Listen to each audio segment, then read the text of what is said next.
இந்த ஸ்கிரிப்ட் ஆக்சுவலாக வந்து பட்ஜெட் வைஸும் ரொம்ப பெருசாக இருந்தது. ஸோ நான் வந்து வெங்கட் சார்கிட்ட சொன்னேன், இந்த மாதிரி சார், இந்த மாதிரி சந்தான சார் நான் பண்ணுறோம் சார், நம்ம கொஞ்சம் ஹெல்ப் பண்ணுங்க, கொஞ்சம் பெரிய ஸ்கிரிப்ட், பெரிய பட்ஜெட் ஆகும் அப்படிங்க. சரி, நல்லா இருக்கா அப்படின்னு கேட்டார். நல்லா இருக்கு சார், கண்டிப்பாக ஒர்க் ஆகும் அப்படி, ஓகே பண்ணலாம் அப்படின்னாரு. அதுக்கப்புறம் சொன்னேன், இல்லை சார், சந்தான சாருக்கு நிறைய பிரச்சனை இருக்கு, அதெல்லாம் நீங்கள் தீர்த்தா தான் அவர் வந்து ஃப்ரீயாக ஒர்க் பண்ண முடியும்.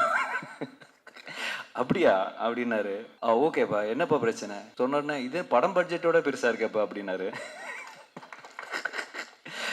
அப்புறம் வந்து அது கூட இல்லாம அதுவும் தாண்டி அவர் வந்து பரவாயில்ல, நீங்க பண்ணுங்க, ரெண்டு பேரும் சேர்ந்து நல்லா பண்ணுங்க அப்படின்னு சொன்னாரு.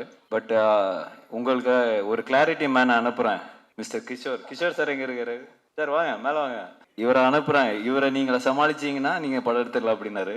ஸோ இந்த ப்ராஜெக்ட் வந்து என்னோட பார்ட் மெயினாக பார்த்தீங்கன்னா, பிரேமை மீட் பண்ணது, சந்தானம் சாரை மீட் பண்ணது, இவங்க ரெண்டு பேரையும் கிஷோர்கிட்ட ஒப்படைச்சது தான் எனக்கு தெரியும். அவ்வளோதான் என்னோட பார்ட் இதில்.